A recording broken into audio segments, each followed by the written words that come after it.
जीवन की राहों में चलने के लिए सक्सेसफुलता परमेश्वर के वचन के द्वारा होता है, लेकिन आपके और मेरे मित्रता के द्वारा परमेश्वर का सफर नहीं मिल सकता है।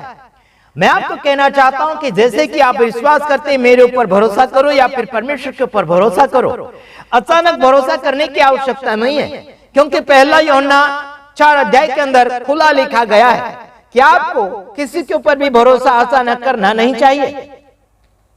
बीते हुए दिनों के ऊपर यानी कि बीते हुए दिनों से लेकर आज तक इंसान का भरोसा इंसानों के ऊपर जा रहा है। कोई बड़ा होगा, खानदानी होगा, उसका इज्जत किया जाएगा, दान डोनेशन देगा, उसका इज्जत किया जा रहा है। लेकिन आजकल मैं आपको बताना चाहता हूं कि प्रभु यीशु मसीह से लोग होठों से प्यार करते चले जा रहे हैं। कई लोग बोलते हैं कि हम ईसाई बन जाएंगे, बपतिस्मा ले लेंगे। मेरे तमाम भाइयों बहनों, बपतिस्मा लेने की आवश्यकता नहीं और ईसाई बनने की आवश्यकता नहीं।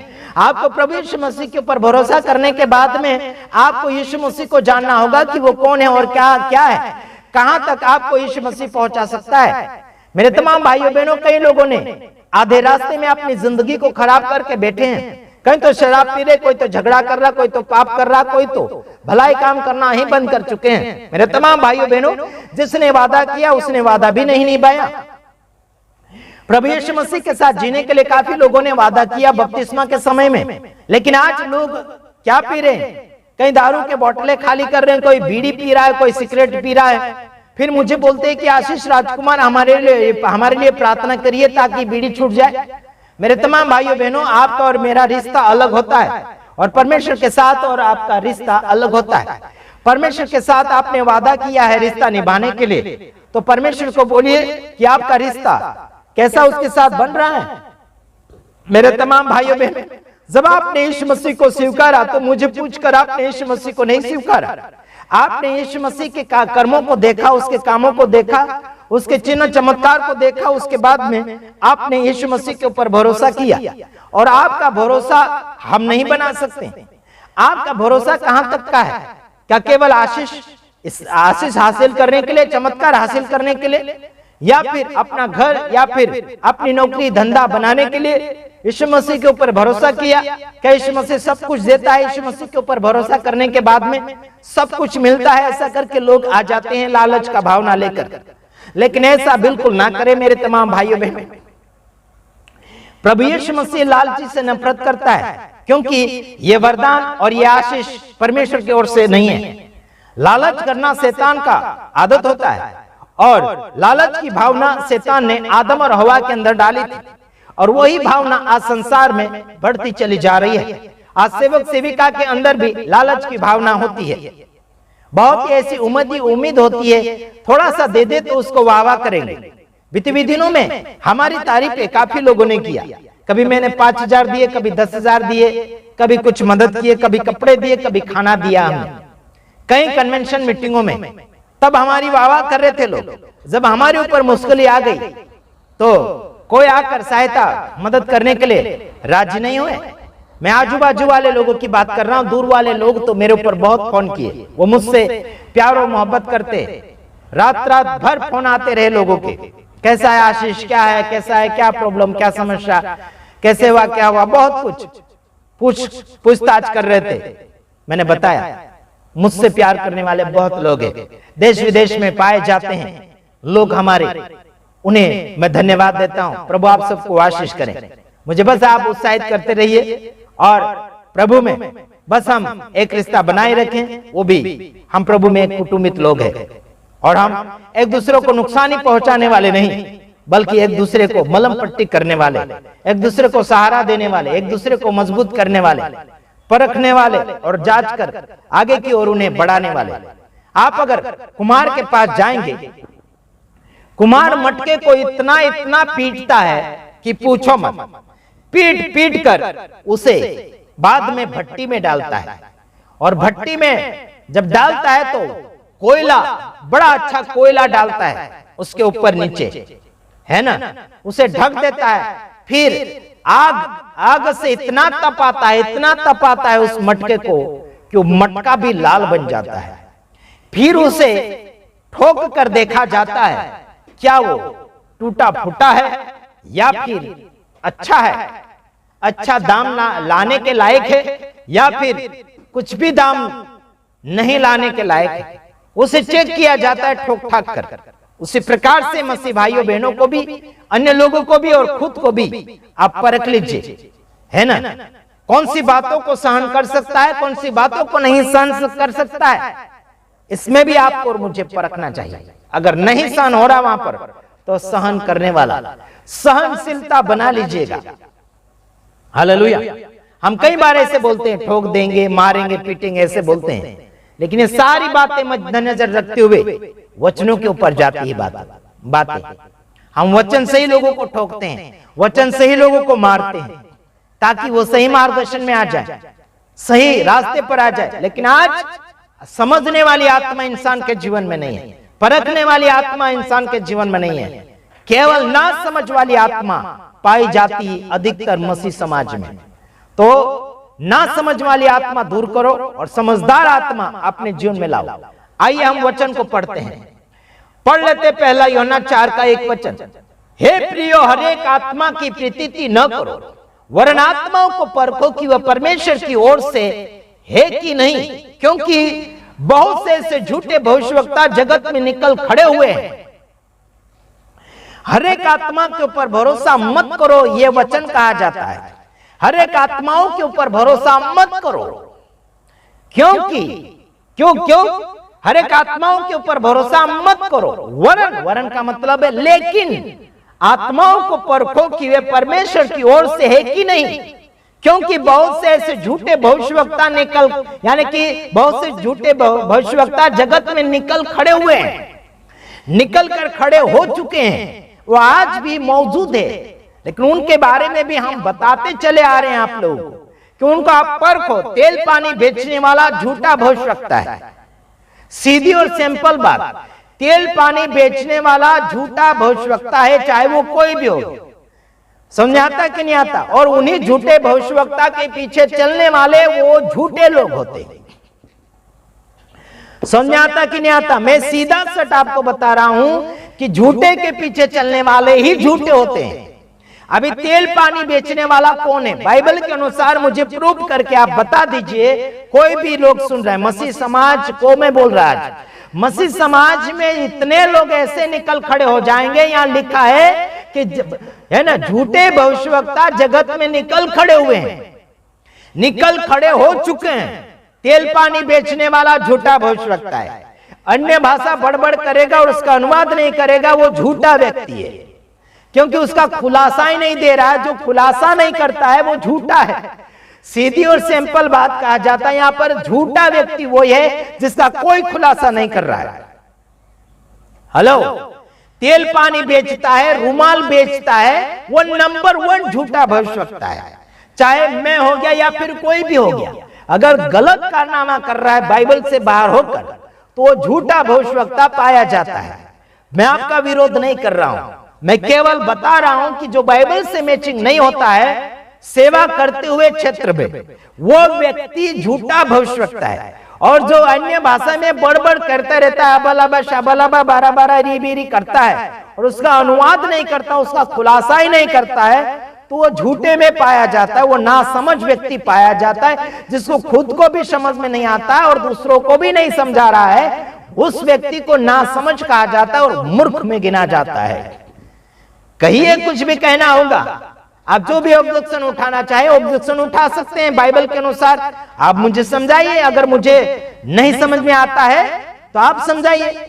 मुझे जितना समझ में आता है वो मैं उतना आपको समझा रहा हूं, और मैं सबको बोल रहा हूं, एक को नहीं बोल रहा हूं, मैं सबको बोल रहा हूं जो मसीह बाइबल प्रचार कर रहे हैं और गड़बड़ी कर रहे हैं। यहां लिखा है कि जगत में बहुत से ऐसे झूठे भविष्यवक्ता निकल खड़े होंगे, उनको परखने के लिए बाइबल बोल रहा है। इनको परखो कि वो बाइबल से मैचिंग होते कि नहीं, वो परमेश्वर की ओर से है कि नहीं है, परमेश्वर ने जो बोला उसके साथ मैचिंग होकर चल रहे कि नहीं चल रहे, वो बात को आप परखो। हाँ, बहुत झूठे भविष्यवक्ता निकल खड़े होंगे और वो तेल पानी भी बेचेंगे और अन्य भाषा में कोई खुलासा नहीं, और झूठी भविष्यवाणी करेंगे, है ना, इशारा करके भविष्यवाणी करेंगे, इसका ऐसा हो जाएगा, वो लाल कपड़े वाली, ये पीला कपड़े वाला, ऐसा वैसा है ना, ये है वो कलर का, ये कलर का करके उसका इशारा करके भविष्यवाणी करेंगे। इशारा वाला भविष्यवक्ता परमेश्वर की ओर से बिल्कुल नहीं है, आधी बात नहीं है। सीधी और सिंपल बात आपको बताना चाहता हूं, आपके दान डोनेशन बचा लीजिए मेरे तमाम भाइयों बहनों। झूठे भविष्यवक्ता तक मत पहुंचने दीजिए। गरीब गुरबा में मदद कीजिए, है ना, आम जनता में मदद कीजिए, चाहे वो कौन से भी जाति धर्म का हो गया। अनाथ आश्रम में मदद कीजिए, है ना, बुजुर्ग आश्रम में मदद कीजिए, जिनका कोई पढ़ाई लिखाई का खर्चा पानी नहीं बन पा रहा है उनको मदद कीजिएगा। लेकिन झूठे भविष्यवक्ताओं के पीछे बिल्कुल खर्चा मत कीजिए। हमारे गुजरात में एक झूठा भविष्यवक्ता आने वाला है, वो तेल पानी बेचने वाला पंजाब वाला आने वाला है, अगले महीने आने वाला है। वो आबालाबा शाबालाबा ज्यादा करता है। मैं उसका विरोधी नहीं हूं, मैं उसका विरोधी बिल्कुल नहीं हूं, उनके कर्मों का विरोधी हूं। वो काम छोड़ देगा, वो अपना भाई, ठीक है। ना समझ लोग ऐसे करते हैं जो तेल पानी बेचते हैं। प्रभु की शक्ति को पानी में कन्वर्ट करना चाहते हैं, तेल में कन्वर्ट करना चाहते हैं, कपड़ों में कन्वर्ट करना चाहते हैं, रुमालों में कन्वर्ट करना चाहते हैं और 500 में बेच रहे लोग।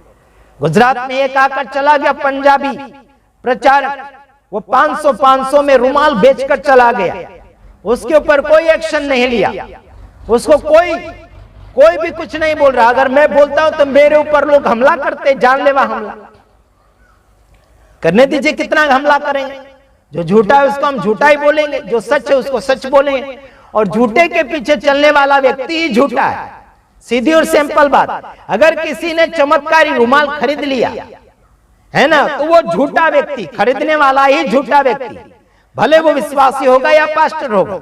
जिसने 500 के रुमाल खरीद लिए वो व्यक्ति झूठा है, सीधी और सिंपल बात। क्योंकि उसका विश्वास परमेश्वर के ऊपर नहीं गया, रुमाल के ऊपर चला गया, है ना। उस वक्ता के प्रार्थना किए हुए रुमाल के ऊपर भरोसा चला गया। इसका मतलब है कि ये व्यक्ति अविश्वासी है, यह दुचिता है, दो मन वाले हैं, होगा कि नहीं होगा वाले। चलो अगला वचन देख लेते हैं। हम आपके दुश्मन नहीं हैं, आइए देखते, क्योंकि परमेश्वर का वचन खुला बोलता है कि हे प्रियो, हर एक आत्मा की प्रतीति न करो, वरन आत्माओं को परखो कि वह परमेश्वर की ओर से है कि नहीं, क्योंकि बहुत से झूठे भविष्यवक्ता जगत में निकल खड़े हुए हैं, जगत में निकल कर खड़े हो चुके हैं। उनको खड़ा कर चुके लोग, दान डोनेशन देकर, भाड़ा देकर उनको बुलाया जाता है और वो लोग हजारों लाखों लोगों का विश्वास गुमराह करके चले जाते हैं। लेकिन वहां नाच कूद डांस प्रोग्राम भी किया जाता है, जैसे पिक्चरों के डांस किए जाते हैं और मसीह के गाने गाए जाते हैं। होता है ऐसा, है ना। ये झूठे भविष्यवक्ताओं में से गिने जाते हैं और हम तो खुला बता रहे हैं बाइबल के अनुसार पढ़कर। हम आपको ना ही तो डांट रहे और ना ही गालियां दे रहे। चलो देख लेते हैं, बाइबल के अनुसार पढ़िए। अगर आप न्याय करना चाहेंगे इस वीडियो के अंदर मैंने जितना बोला है, आप अगर अन्याय करना चाहे तो बाइबल लेकर आप मेरे पास आना, और केवल पास्टर लोग ही आना मेरे पास। अगर आप वार्तालाप करना चाहे तो केवल पास्टर लोग आना, विश्वासी लोग बिल्कुल नहीं आना मेरे पास। बाइबल के वचन से अगर आप मेरे से बातचीत करना चाहेंगे तो केवल पास्टर लोग, रेवरेंड बिशप आना मेरे पास, फिर मैं तुम लोगों को धूल चटवाता हूं, है ना। बाइबल के अनुसार ही धूल चटवाऊंगा मैं तुम लोगों को, और तुम लोगों को ही मैं झूठा भविष्यवक्ता ठहरा दूंगा जो मेरे साथ वार्तालाप करेंगे। आइए देखते हैं अगला वचन। परमेश्वर का आत्मा तुम इस रीति से पहचान सकते हो कि जो कोई आत्मा मान लेती है कि यीशु मसीह शरीर में होकर आया है वह परमेश्वर की ओर से, यीशु मसीह शरीर में होकर आया है वो परमेश्वर की ओर से अगर विश्वास कर लेता है तो। यीशु जगत में आया था, हाँ आया था। यीशु ने क्या क्या कर्म किए शरीर में रहते हुए, यीशु मसीह ने क्या कर्म किए, उस कर्म को प्रकट करना चाहिए। अगर यीशु मसीह के कर्म लोग नहीं प्रकट कर रहे तो फिर व्यक्ति वो दुचिता है और वो नामधारी है और वो व्यक्ति फ्रॉड है। अगला वचन देखो, 3 वचन। और जो कोई आत्मा यीशु को यानी कि यीशु को नहीं मानती वह परमेश्वर की ओर से नहीं, और वही तो मसीह के विरोधी की आत्मा है देखो, जिसकी चर्चा तुम सुन चुके हो कि वह आने वाला है और अब भी जगत में है। समझ आता कि नहीं आता? जो व्यक्ति मान लेता है यीशु मसीह को, वो व्यक्ति यीशु मसीह की ओर यानी कि परमेश्वर की ओर से, लेकिन यीशु मसीह को नहीं मानता है, वो विरोधी है। यीशु मसीह की बात भी नहीं मानता है, यीशु मसीह को भी नहीं मानता है, वो व्यक्ति विरोधी है। यीशु मसीह ने आपको और मुझे क्या सिखाया? उस बात को सीखना चाहिए, उस बात को मानना चाहिए जो यीशु मसीह को मान लिया है। समझ लीजिए, यीशु मसीह का सारा जो व्यवहार है उसको मान लिया। समझ लीजिए, जो यीशु मसीह के ऊपर विश्वास कर लिया और मान लिया है, समझ लीजिए कि यीशु मसीह का जो भी व्यवहार है, जो भी वार्तालाप है, जो भी नियम है, वो सब मान चुका है। यीशु मसीह को मान लिया, इसका मतलब है कि उसके काम को भी मान लिया, उसके व्यवहार को मान लिया, उसके कारनामों को मान लिया है, उसके वचनों को मान लिया, उसकी आज्ञाओं को मान लिया। समझ लीजिए, केवल यीशु मसीह को मानने की जरूरत है। जो इंसान यीशु मसीह को मान लिया है, वो सारे यीशु मसीह को कर्म को भी मान लेता है, यीशु मसीह के व्यवहार को मान लेता है, यीशु मसीह के नियम को मान लेता है। अगर यीशु मसीह को मान लिया है और उसके कर्मों को, उसके नियम को नहीं मानता है, तो वो झूठा है। वो होठों से लाड़ प्यार, होठों से प्यार मोहब्बत दिखाने की बात करता है। अगला वचन है ना, पढ़कर समाप्ति की ओर जाऊंगा। हे बालकों, तुम परमेश्वर के हो और तुमने उन पर जय पाई है, क्योंकि जो तुम में है वह उससे जो संसार में है बड़ा है। हालेलुया। हे बालकों, तुमने जय पाई। जो बालक के समान प्रभु यीशु मसीह को ग्रहण कर लेता, मान लेता है, वो व्यक्ति जय पाता है। जो संसार में है उससे बढ़कर आपके अंदर है। मेरे तमाम भाइयों बहनों, परमेश्वर का वचन, परमेश्वर का आत्मा, परमेश्वर का सामर्थ, परमेश्वर का ज्ञान आपके अंदर है। हालेलुया। मेरे तमाम भाइयों बहनों, आप जयवंत इंसान हैं। अगला वचन, वे संसार के हैं, इस कारण वे संसार की बातें बोलते हैं और संसार उनकी सुनता है। देखो, जो व्यक्ति जय नहीं पाता है, जो व्यक्ति यीशु के ऊपर भरोसा ही नहीं करता है, वो व्यक्ति संसार का है, क्योंकि संसार उनकी सुनेगा, क्योंकि वो संसारिक है, संसार उनका सुनेगा। अपनी कौन सुनेगा यारो? हम जो आत्मिक है, हम जो सही बात बोलेंगे, अपनी कौन सुनेगा? क्योंकि सत्य रहेगा तब सुनेगा ना। जो सही व्यक्ति है, सही व्यक्ति को समझता है। और आजकल सही व्यक्ति ढूंढने के लिए कठिन हो चुका है। रेवरेंड बिशप के अंदर भी आप गलत व्यक्ति पा सकते हैं। कुछ ही थोड़े हैं जो सही लोग हैं। रेवरेंड बिशप में, पास्टर लोगों में, प्रचारक लोगों में थोड़े लोग पाए जाएंगे जो सही लोग हैं। लेकिन आजकल नामधारी मसीह लोग बन चुके हैं। और मैं पर्दाफाश करता ही रहूंगा वचन के साथ। मानना है तो मानो, नहीं मानना है तो मेरा क्या? आपकी मर्जी, अपनी मर्जी के साथ जियो। जाओ, मुझे क्या करना? आप जैसे करो वैसे भरो, हमें क्या? लेकिन हम तो बताते रहेंगे सही और झूठ क्या है। तुम गलत काम करोगे तो हम बताते रहेंगे ये गलत है, और लोगों को बोलेंगे इनसे दूर रहो। खुदा आपके साथ रहेगा।